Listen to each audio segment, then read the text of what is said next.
ठीक है, तो we are starting with a new topic now which is very important. और टॉपिक का नाम क्या है?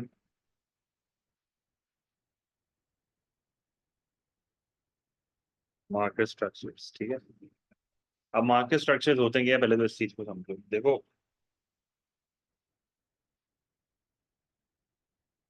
Different markets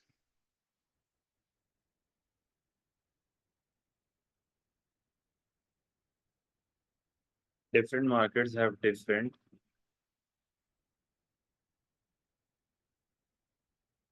structures.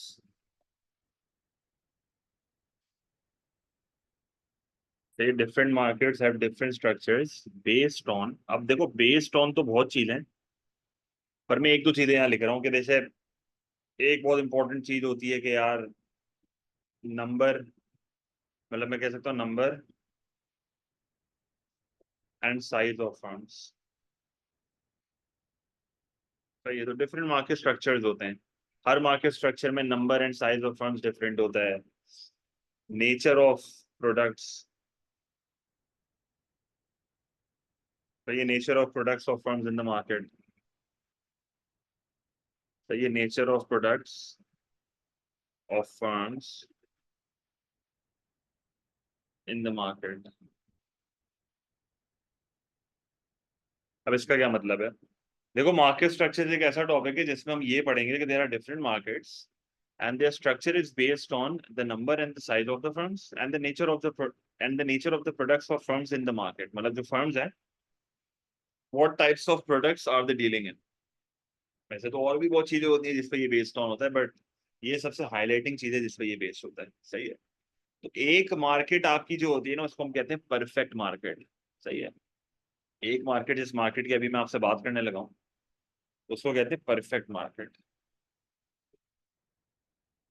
अब परफेक्ट मार्केट एक ऐसी मार्केट होती है जहां पर देर इज परफेक्ट कंपटीशन। सही है। परफेक्ट मार्केट जो है, परफेक्ट मार्केट जो है वो ऐसी मार्केट होती है जहां पर परफेक्ट कंपटीशन होता है। सही है। अब परफेक्ट कंपटीशन क्या होता है? देखो, परफेक्ट कंपटीशन समझने से पहले ना, एक बहुत बेसिक सा मैं आपको आइडिया देता हूँ कि एएस लेवल में ना हम एक टॉपिक पढ़ते थे, इलास्टिसिटी। और वहां पर हमने पढ़ा था कि जब मार्केट में किसी भी प्रोडक्ट का कंपटीशन ज्यादा होता है ना, तो कंपटीशन ज्यादा होने का मतलब क्या है? देखो, कंपटीशन ज्यादा होने का मतलब ये होता है कि मार्केट में ना सब्स्टिट्यूट बहुत ज्यादा है। सही है। मार्केट में क्या ज्यादा है? सब्स्टिट्यूट ज्यादा है। सब्स्टिट्यूट ज्यादा होने का मतलब ये होता है कि मार्केट में जो आप प्रोडक्ट बेच रहे हो, उस प्रोडक्ट की डिमांड क्या है? इलास्टिक। इलास्टिक डिमांड याद है? Small change in price brings a larger percentage change in quantity demand. सही है। और इलास्टिक डिमांड के साथ साथ आपको ये भी पता होना चाहिए कि जब एक प्रोडक्ट की डिमांड इलास्टिक होती है ना, इसका मतलब मार्केट में कस्टमर को नॉलेज ज्यादा है। क्योंकि जनरली जब मार्केट में कंपटीशन होता है ना, तो एज अ कंज्यूमर आपको अपने बारे में, अपने ऑप्शंस के बारे में पता होता है। तो हम यहाँ अज्यूम करते हैं कि यार सब्स्टिट्यूट्स भी ज्यादा हैं, इलास्टिक डिमांड है, नॉलेज भी ज्यादा है। अब जो हम पढ़ रहे हैं ना, वो एक अलग एक्सट्रीम है। परफेक्ट, देखो परफेक्ट लिखा हुआ है। ये एक हाइपोथेटिकल सिनेरियो है जो हम क्रिएट कर रहे हैं। और ये एक ऐसी मार्केट है जो रियलिटी में एग्जिस्ट नहीं करती। सही है। ये रियलिटी में एग्जिस्ट कर ही नहीं सकती। इसकी मैं कोई एग्जांपल आपको नहीं दूंगा क्योंकि ये है ही नहीं। ये एक हाइपोथेटिकल मार्केट है which is set to be an ideal market. और ये एक ऐसा मार्केट स्ट्रक्चर है जो अभी हम पढ़ रहे हैं, जिसको हम बाकी मार्केट स्ट्रक्चर से कंपेयर करेंगे। देखो, इकोनॉमिक्स में कुछ चीजें आप इसलिए पढ़ते हो ताकि आप उसको दूसरों से कंपेयर कर सको। अगर मुझे एक परफेक्ट मार्केट स्ट्रक्चर पता ही नहीं होगा, तो मैं बाकी मार्केट स्ट्रक्चर जो हम आगे पढ़ेंगे उसको रिलेट कैसे करेंगे? मतलब वहां हमें पता कैसे चलेगा कि वहां पर कंज्यूमर के साथ क्या हो रहा है, वहां पर प्रोड्यूसर के साथ क्या हो रहा है, वहां पर कंडीशंस क्या हैं। So we need an ideal market structure जिससे हम बाकी मार्केट स्ट्रक्चर्स को कंपेयर करेंगे। तो perfect competition is a hypothetical market which does not exist in reality। सही है ना, वो कर सकते। तो यहाँ पर जो सब्स्टिट्यूट्स होते हैं वो परफेक्ट सब्स्टिट्यूट्स होते हैं। परफेक्ट सब्स्टिट्यूट्स का मतलब क्या है? परफेक्ट सब्स्टिट्यूट्स का मतलब ये होता है ditto same product, exactly same product. अब आप कुछ सोच रहे होगे, सर ये कैसे पॉसिबल है? नहीं है पॉसिबल। फिर यहाँ पर जो डिमांड होती है ना वो परफेक्टली इलास्टिक डिमांड होती है। परफेक्टली इलास्टिक डिमांड आपको नहीं भी याद ना तो अभी हम वैसे भी उसको उसका डायग्राम बनाएंगे तो आपको याद आ जाएगा। जहां पर कंज्यूमर की इनफाइनाइट रिस्पॉन्सिवनेस होती है। यहाँ पर कस्टमर्स को नॉलेज ज्यादा नहीं होती, यहाँ पर कस्टमर्स को परफेक्ट नॉलेज होती है। दे नो एग्जैक्टली कि भाई कौन सी चीज किस प्राइस में किसको मिल रही है, किधर मिल रही है, क्या प्रोडक्ट है, क्या हर चीज इनको पता है। तो ये तीन चीजें ऐसी हैं जिससे आपको थोड़ा आइडिया हो जाना चाहिए कि परफेक्ट कंपटीशन है क्या। अब थोड़ी अजम्पशंस की बात करते हैं और थोड़ा फ्लो में अपने जाता हूँ। तो आप सबसे पहले तो इस चीज को समझो कि परफेक्ट कंपटीशन जो है ना वो बेसिकली एक ऐसा मार्केट स्ट्रक्चर है जहां पर there are a large number a large number of small firms, या मैं कह सकता हूं there are thousands of producers. और कई कई जगहों पे तो ये लिखा हुआ है there are infinite number of producers. खुद देखो ना, रियलिटी में एग्जिस्ट कर ही नहीं सकता। सही है। फिर एक और चीज यहाँ पर आपको पता होनी चाहिए कि ये एक ऐसा मार्केट स्ट्रक्चर है जहां पर हर प्रोड्यूसर का प्रोडक्ट सेम है, या दूसरे लफ्जों में मैं कह सकता हूँ स्टैंडर्डाइज है, या मैं दूसरे लफ्जों में क्या कह सकता हूँ, होमोजीनियस है। तो सबका आउटपुट होमोजेनियस है। इसका मतलब every producer is selling the same product. Every producer is selling the same product. इसका मतलब ये हुआ कि different firms can not be differentiated. मतलब डिफरेंट फर्म्स का जो आउटपुट है ना, output of different firms can not be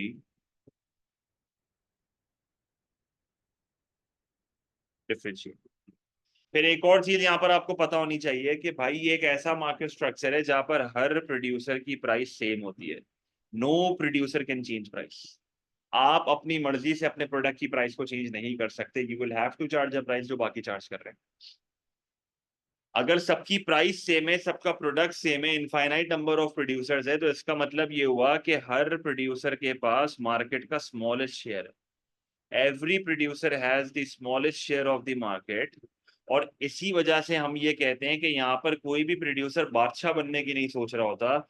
every producer aims to survive in this market. वो कहते हैं कि यार किसी तरह बस सर्वाइव हो जाए इस मार्केट में बहुत है। कस्टमर्स के पास जो है वो यहाँ पर परफेक्ट नॉलेज है, उनको एग्जैक्टली पता है कि what is happening in the market, क्या चीज पे क्या प्राइस होती है। तो they have the perfect information about the market. अगर कस्टमर को मार्केट की परफेक्ट इंफॉर्मेशन है तो इस मार्केट स्ट्रक्चर में there is no concept of advertising. देखो एडवर्टाइजमेंट तब की जाती है when you have less knowledge of the market या there are imperfections in the market. तो कस्टमर इन्फ्लुएंस हो जाता है। अगर एज अ कंज्यूमर आपको हर चीज पता है, you have perfect information about everything, you have perfect knowledge about everything, आपको इन्फ्लुएंस करना इम्पॉसिबल है। तो there is no point of advertisement. Clear है ये चीज। और एक और बहुत इंपॉर्टेंट यहाँ पर चीज है कि all the firms in this market are price takers. सही है। प्राइस टेकर का मतलब क्या है? प्राइस टेकर का मतलब ये है कि प्राइस जो है ना वो डिटरमिन होती है इन the market based upon market demand and market supply. सही है। Based upon market demand and market supply. सारे ये रैंडम सिलेक्शन होती है, रैंडम। मैंने आपको ये बोला ना, it is a hypothetical scenario. बहुत चीजें दिमाग में आ रही होंगी पर इन दी एंड आप इस चीज को इसी चीज से कंक्लूड कर देना कि ये रियलिटी में एग्जिस्ट ही नहीं करती। तो आप जो पूछ रहे हो ना, how do customers choose between products if they are all the same and at the same price, in the end बात तो ये है ना कि ये रियलिटी में एग्जिस्ट करता नहीं। और अगर वो किसी भी रैंडम से खरीद लेंगे। सही है। एडवर्टीजमेंट यहाँ पर वही बात है। ये एक ऐसा मार्केट स्ट्रक्चर है जो रियलिस्टिक है ही नहीं, इसमें बहुत क्वेश्चन मार्क्स हैं। बहुत क्वेश्चन मार्क्स है। अभी ये सारे जो अजम्पशंस मैं आपको बता रहा हूँ इन सब की मैं आपको इवैल्यूएटिव कमेंट से बताऊंगा जो आप पेपर में लिखोगे। सही है। ये एग्जिस्ट हो ही नहीं सकता ना आपके सामने अजम्पशन में। क्या ये अजम्पशन के साथ एक मार्केट ऑपरेट कर सकती है? नहीं कर सकती। मतलब आप देखो ना, एक अजम्पशन है प्राइस टेकर। प्राइस टेकर का मतलब क्या है? प्राइस टेकर का मतलब ये है कि मार्केट में आप जो अपनी प्राइस सेट कर रहे हो वो अपनी मर्जी से नहीं कर रहे। ये किस मार्केट में होता है? किसी भी मार्केट में नहीं होता। हर प्रोड्यूसर अपनी प्राइस खुद सेट करता है। प्राइस टेकर का मतलब ये है प्राइस टेकर का मतलब ये है कि price is determined in the market based upon market demand and market supply of all consumers and all firms. मतलब मार्केट में जो भी प्राइस सेट होगी ना, मार्केट डिमांड और मार्केट सप्लाई की इक्वल होने से सारी फर्म्स वही प्राइस चार्ज करेंगी। अभी मैं उसका ग्राफ भी बताऊंगा कैसे बनता है। और एक और बहुत इंपॉर्टेंट अजम्पशन जो मैं आपको यहाँ पर बता रहा हूँ ना, which is no barriers to entry and exit. सही है, नो बैरियर्स टू एंट्री और exit, no barriers to entry और एग्जिट। अब नो बैरियर्स टू एंट्री और एग्जिट का मतलब क्या है भाई? नो बैरियर्स टू एंट्री और एग्जिट का मतलब ये होता है कि ये एक ऐसा मार्केट स्ट्रक्चर है जहां पर कोई एंट्री और एग्जिट के ऊपर ना है ही नहीं रुकावट। अब एंट्री और एग्जिट ना, बैरियर का मतलब क्या होता है? देखो, एक बहुत बड़ा बैरियर एंट्री और एग्जिट पे होता है संक कॉस्ट। संक कॉस्ट किसी को पता है? मतलब ये एक ऐसा मार्केट स्ट्रक्चर है जहां पर संक कॉस्ट इज जीरो। अब संक कॉस्ट जीरो होने का मतलब क्या है भाई? संक कॉस्ट वो कॉस्ट होती है जो एक बिजनेस कभी भी रिकवर नहीं कर सकता। सही है।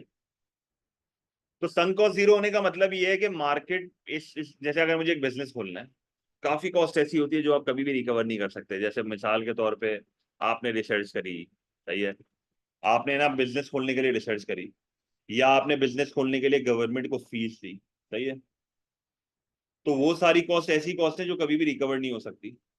सही है। अब अगर एक एक ऐसी इंडस्ट्री जहां पर बिजनेस खोलने के लिए संक कॉस्ट कोई है ही नहीं, मतलब sunk cost is irrelevant for your decision making. सही है, sunk cost is irrelevant for your decision making.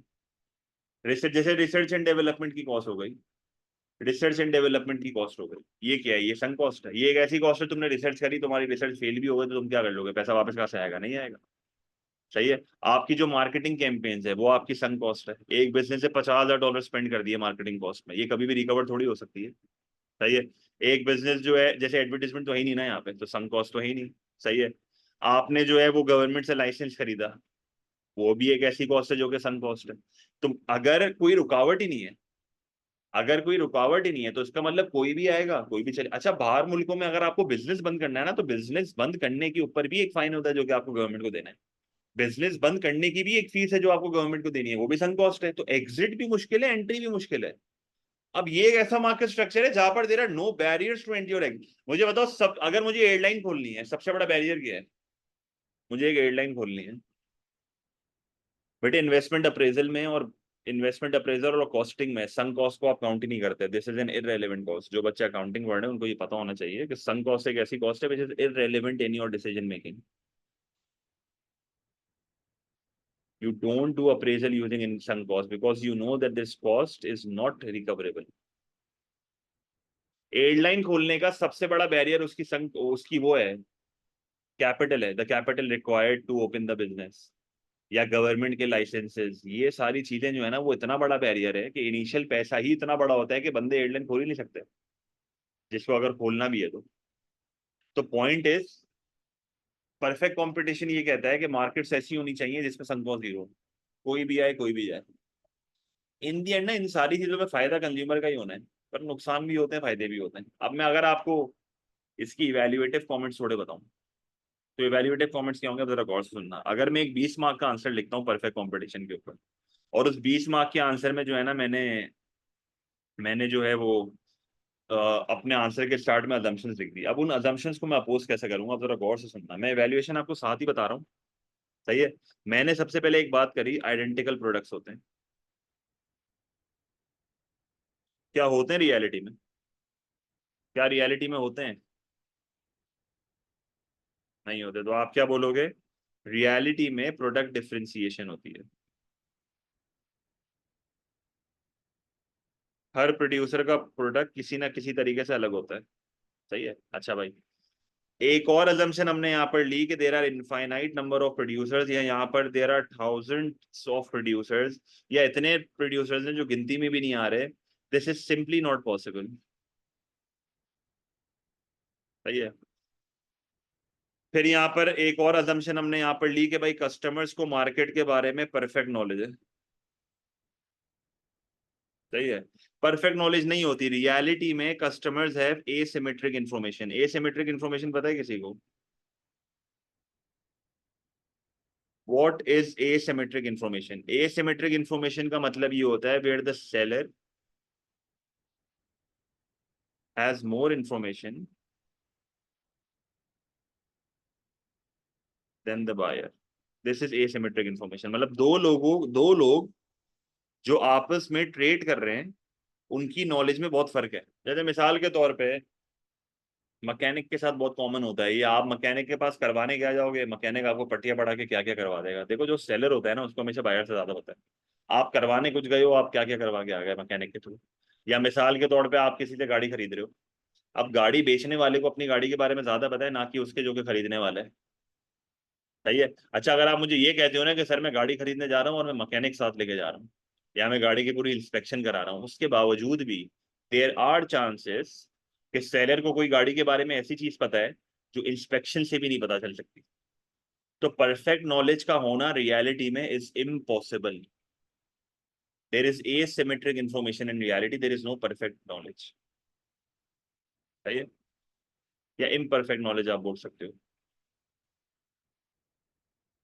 अच्छा फिर एक और यहां पर हमने अजम्पशन ली कि there are no barriers to entry और एग्जिट। अब नो बैरियर्स टू एंट्री और एग्जिट का मतलब क्या है भाई? नो बैरियर्स टू एंट्री और एग्जिट का मतलब ये है कि there are no sunk cost. अब रियलिटी में तो संक कॉस्ट एग्जिस्ट करती है ना, रियलिटी में तो संक कॉस्ट एग्जिस्ट करती है। क्योंकि no barriers to entry and exit में तो एक बहुत बड़ी अजम्पशन ली जा रही है कि कोई संक कॉस्ट नहीं है, ऐसा नहीं होता। फिर एक और आपकी अजम्पशन यहां पर हमने ली कि देर इज नो एडवर्टाइजिंग, या consumers are not influenced by advertisement because they have perfect knowledge, ऐसा नहीं होता। रियलिटी में advertisement does affect consumers, it does affect the preference, it does affect the preference of consumers। सही है। it distorts decision making।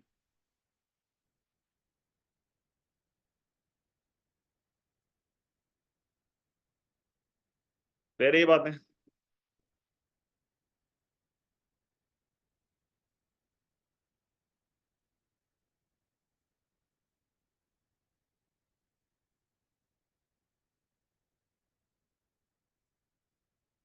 अच्छा अब अगर हम इसको ग्राफिकली देखना स्टार्ट करें, अच्छा एक मुझे एग्जांपल्स आपके दिमाग में तो बहुत आ रही होंगी। अब देखो ना, देसी एग्जांपल बनाना बहुत आसान है।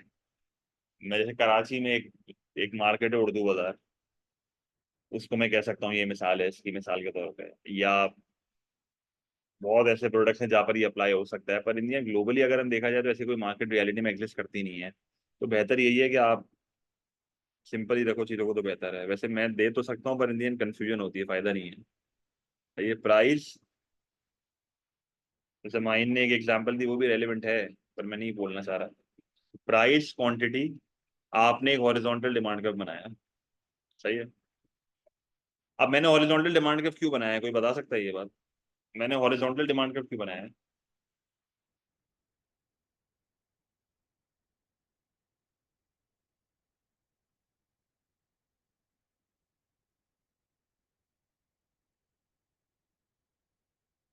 एग्रीकल्चर मार्केट्स को भी कभी कभार परफेक्ट कंपटीशन बोलते हैं, बिल्कुल। स्टॉक मार्केट को भी बोल सकते हैं, फॉरेन एक्सचेंज मार्केट को भी बोल सकते हैं। पर पॉइंट इन दी एंड वही है, एग्जाम्पल्स पे ना ही जाओ तो बेहतर है। रेयर है, बहुत ज्यादा रेयर है। कुछ कुछ क्राइटेरियाज मीट होते हैं, कुछ कुछ नहीं होते। सही है। बिल्कुल। तो आपने डिमांड का हॉरिजॉन्टल इसलिए बनाया है because this price can never change. This is what perfectly elastic demand is. अब क्यों नहीं चेंज हो सकती? भाई मिसाल के तौर पे एक फर्म है which is firm A. Firm A ने ये सोचा कि मैं इस मार्केट में आके प्राइजेस को बढ़ा दूंगा। जब फर्म ए आके ये सोचेगी ना कि मैं प्राइजेस को बढ़ा दूंगा, no other producer will follow, no one will follow. अब आप ये बोलोगे सर सारे प्रोड्यूसर्स तो प्राइस टेकर्स होते हैं, ऐसा नहीं है। मार्केट की प्राइस से प्राइस टेकर्स होते हैं। अगर एक प्रोड्यूसर प्राइस बढ़ा देगा ना तो सब मिलके बढ़ा देंगे, तो ये तो मोनोपोली हो गई। ये परफेक्ट कंपटीशन थोड़ी है। सिर्फ एक प्राइस बढ़ाएगा, बाकी उसको फॉलो नहीं करेंगे क्योंकि बाकियों को पता है प्राइस नहीं बढ़ानी है। तो यहाँ पर इनफाइनाइट रिस्पॉन्स आएगा on part of consumers. Infinite responsiveness, सही है। Infinite responsiveness on part of consumers. मतलब लिटरली ऐसा होगा कि इस बिजनेस का टोटल रेवेन्यू जीरो हो जाएगा क्योंकि कोई खरीदेगा ही नहीं इससे। What is total revenue? Total revenue is price multiplied by quantity sold. सही है। अगर लेट से मैं कहता हूँ कि फर्म ने इस बार ये सोचा कि यार मैं जो है ना इस मार्केट में आके प्राइस को कम कर दूंगा, जब प्राइस को वो कम करेगा ना तो सारे प्रोड्यूसर्स उसको फॉलो कर लेंगे, जब सारे प्रोड्यूसर्स उसको फॉलो कर लेंगे ना तो सबका लॉस हो जाएगा। इस वजह से ना कोई प्राइस को बढ़ाता है ना कोई प्राइस को गिराता है, ना कोई प्राइस को बढ़ाएगा ना कोई प्राइस को गिराएगा। इसका मतलब ये हुआ कि इस मार्केट स्ट्रक्चर में अगर आपको पैसा कमाना है, बिल्कुल मैं बिल्कुल ओ लेवल वाली चीज समझा रहा हूँ, पहले से ओ लेवल वाली चीज समझा रहा हूँ। अगर मुझे, मैं मार्केट स्ट्रक्चर भी नहीं बोला, मैं परफेक्टली इलास्टिक डिमांड पढ़ा रहा हूँ आपको फिलहाल तो। अगर मुझे परफेक्टली इलास्टिक डिमांड में अपने रेवेन्यू को बढ़ाना है तो मैं कैसे बढ़ाऊंगा? What is the way to increase the revenue in this case? तो बहुत सिंपल है। अगर मिसाल के तौर पे मैं अभी ये क्वांटिटी बेच रहा हूँ तो मैं क्या करूंगा टोटल रेवेन्यू के लिए? प्राइस और क्वांटिटी को मल्टीप्लाई करूंगा तो मेरा रेवेन्यू का एरिया क्या होगा? This price multiplied by this quantity, तो this box is my area.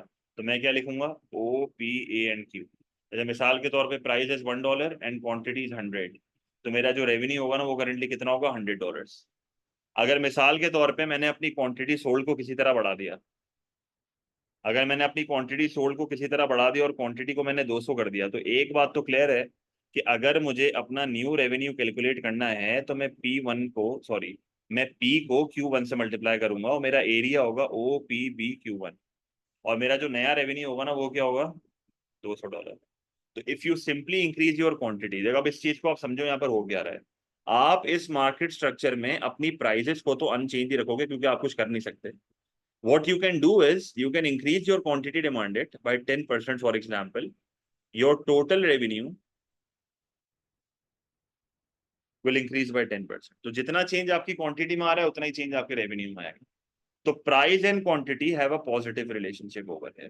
तो अगर मैं यहाँ पर मिसाल के तौर पे क्वांटिटी और रेवेन्यू का डायग्राम बनाता हूँ तो मैं यहाँ पर सबसे पहले लिखूंगा टोटल रेवेन्यू, यहाँ पर मैं लिखूंगा quantity, and this is origin. Origin से लाइन बनाऊंगा अपवर्ड स्लोपिंग। ओरिजिन से क्यों बनाऊंगा? क्योंकि जितने से मेरी क्वांटिटी बढ़ेगी फॉर एग्जांपल 10%, उतने से ही मेरा रेवेन्यू बढ़ेगा फॉर एग्जांपल 10%। तो दिस इज माय रेवेन्यू की लाइन। कोई सवाल यहाँ तक? आप जाहिर है अपवर्ड स्लोपिंग ही बनेगी ना, पॉजिटिव रिलेशनशिप है। कोई मसला?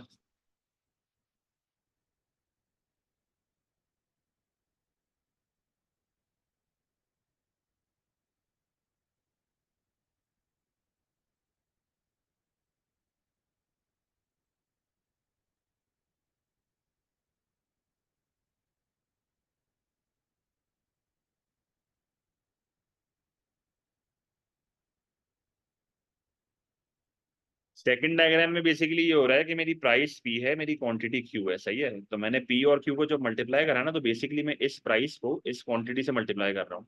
तो ये जो बॉक्स है ना ये मेरा रेवेन्यू है। तो this OPAQ is my revenue which is $1 multiply by 100 which is $100। अब मैंने अपनी प्राइस को तो सेम रखना है, तो मैंने क्वांटिटी बढ़ा दी, क्वांटिटी Q1 हो गई। तो मैंने इस प्राइस को इस क्वांटिटी से मल्टीप्लाई करा तो अब मेरा ये पूरा बॉक्स मेरा रेवेन्यू हो गया। तो which is OPB and Q1, तो अब मेरा रेवेन्यू कितना हो गया? $200। सही है।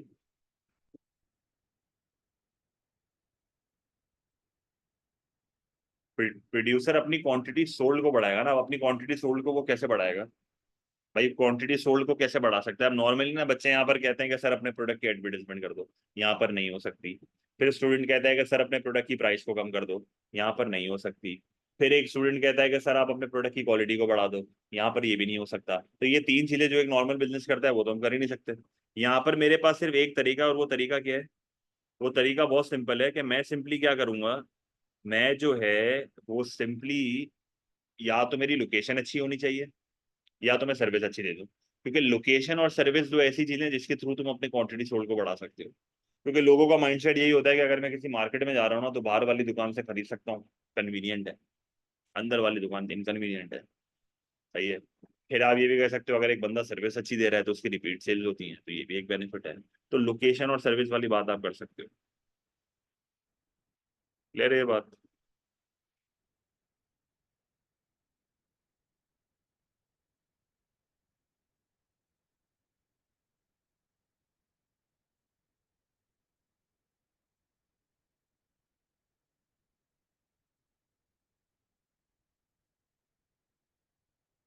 ठीक है। अच्छा अब आगे सुनना एक और चीज। अब प्राइस टेकर को मैं ग्राफिकली कैसे शो कर सकता हूँ? भाई अगर मुझे यहाँ पर प्राइस टेकर को शो करना है, प्राइस टेकर के कॉन्सेप्ट का मतलब क्या जरा देखना। जैसे मिसाल के तौर पे मैंने यहाँ पर एक डायग्राम बनाई, मैंने यहाँ पर लिखा प्राइस और यहाँ पर मैंने लिखा क्वांटिटी ट्रेडेड, सही, एंड दिस इज ऑरिजिन। मैंने एक डिमांड बनाया, एक सप्लाई बनाया, सही, तो this is supply and this is supply of all firms. इसका मतलब ये कौन सी सप्लाई, मार्केट सप्लाई, सही है। And this is the demand of all consumers, इसका मतलब ये कौन सी डिमांड है, मार्केट डिमांड है, सही है, market supply and market demand, सही है। फिर मैंने जो है ना वो एक इक्विलिब्रियम, बेटे मंसूर अगेन हाइपोथेटिकल केस है, एक प्राइस निकाली और एक क्वांटिटी निकाली एंड दिस इज इक्विलिब्रियम। आपने इसके बराबर में एक और डायग्राम बनाया जिधर आपने यहाँ पर लिख दिया प्राइस एंड यहाँ पर आपने लिख दिया quantity and this is origin. अब ये जो डायग्राम मैंने आपके सामने बनाया है ना, ये इंडस्ट्री है। अब इंडस्ट्री की मार्केट डिमांड और मार्केट सप्लाई के हिसाब से हमारे पास प्राइस आई है, ये this is the determination of price. तो all the firms will follow this price, सही है। Price is determined in the industry, पहले तो इस चीज को समझो, price is determined in the industry,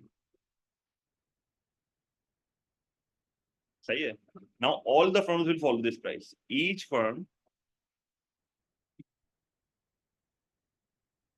each firm charges the same price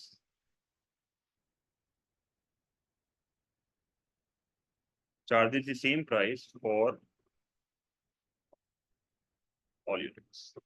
इसका मतलब ये हुआ कि अगर मार्केट में ये वाली प्राइस डिटरमिन हुई है ना, तो every producer will charge this price. तो ऑटोमेटिकली मेरा फिर एक हॉरिजॉन्टल डिमांड कर्व बन गया। और ये हॉरिजॉन्टल डिमांड कर्व की डेरिवेशन इस तरीके से होती है कि मार्केट की प्राइस से निकल के जो है ना वो एक हॉरिजॉन्टल डिमांड कर्व बनता है, and this is how perfectly elastic supply और प्राइस टेकर, ये प्राइस टेकर का कॉन्सेप्ट है।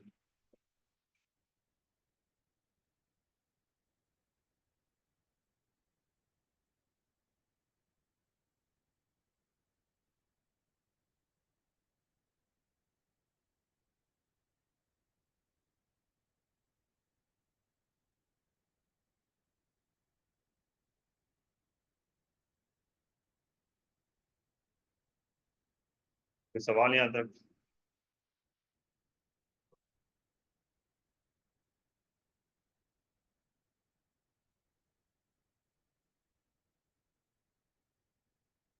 है ये। अब कुछ टर्मिनोलॉजीज पे बात कर लेते हैं, कुछ बेसिक टर्मिनोलॉजीज पे बात कर लेते हैं। अब सबसे पहले आपकी जो बेसिक टर्मिनोलॉजी जो एज अ स्टूडेंट आपको पता होनी चाहिए ना, वो क्या है। सबसे पहली बेसिक टर्मिनोलॉजी आपको पता होनी चाहिए कि व्हाट इज टोटल रेवेन्यू। ये टोटल रेवेन्यू हमने ऑलरेडी देख लिया। Total revenue is the selling price multiplied by the quantity you have sold, सही है। अच्छा, फिर दूसरी टर्मिनोलॉजी यहाँ पर आपको पता होनी चाहिए कि व्हाट इज एवरेज रेवेन्यू, सही है। तो एवरेज रेवेन्यू बेसिकली क्या होता है, average revenue is the revenue per unit. क्योंकि एवरेज का मतलब मैं आपको बहुत बार बता चुका हूँ, एवरेज का मतलब ही पर यूनिट होता है, सही है। तो एवरेज रेवेन्यू का फॉर्मूला क्या होगा, एवरेज रेवेन्यू का जो फॉर्मूला होगा ना वो बहुत सिंपल है। बिल्कुल माइन बेटे, यही शॉर्ट रन कंडीशंस होती हैं अंदर अंडर परफेक्ट कंपटीशन जो हम आगे पढ़ेंगे, सही है। Average revenue is equals to total revenue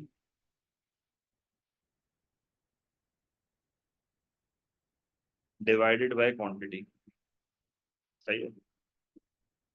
total revenue का फॉर्मूला होता है पी टाइम्स क्यू, जो भी हमने ऊपर देख लिया, डिवाइडेड बाय क्यू, ऐसा ही है। मतलब मैंने टोटल रेवेन्यू की जगह पे ना पी टाइम्स क्यू लिख दिया, अब डिवाइड बाय तो क्यू ही होगा। फिर मैंने क्या करा, क्यू और क्यू को कैंसिल आउट कर दिया। जब मैंने क्यू और क्यू को कैंसिल आउट कर दिया तो मेरे पास सिर्फ बच गया प्राइस। तो दूसरे लफ्जों में average revenue is equals to the price. तो एवरेज रेवेन्यू को दूसरे लफ्जों में सेलिंग प्राइस भी बोल सकते हैं। एवरेज रेवेन्यू को दूसरे लफ्जों में सेलिंग प्राइस भी बोल सकते हैं। एवरेज रेवेन्यू को दूसरे लफ्जों में सेलिंग प्राइस भी बोल सकते हैं।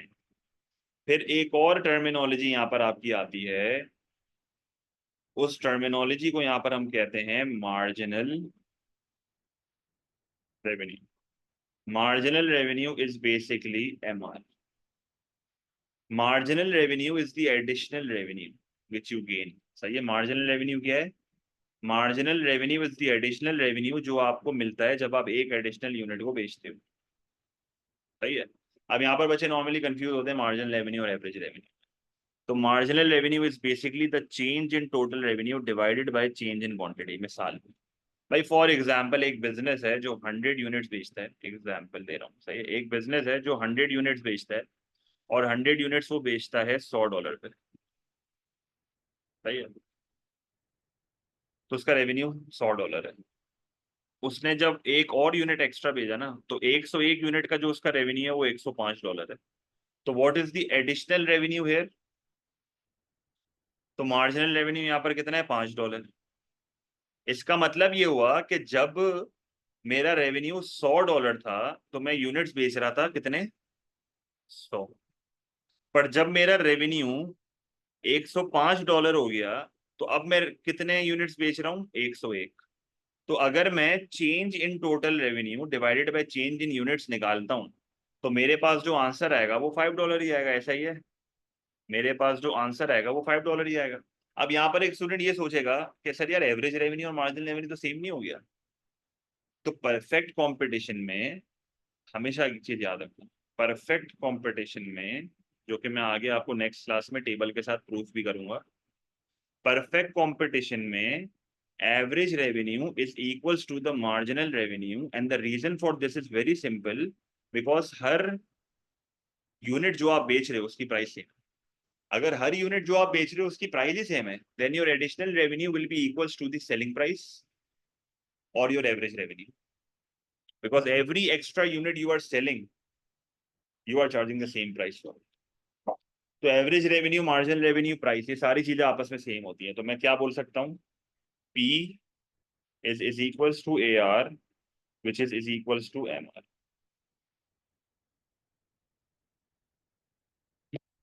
तो मसला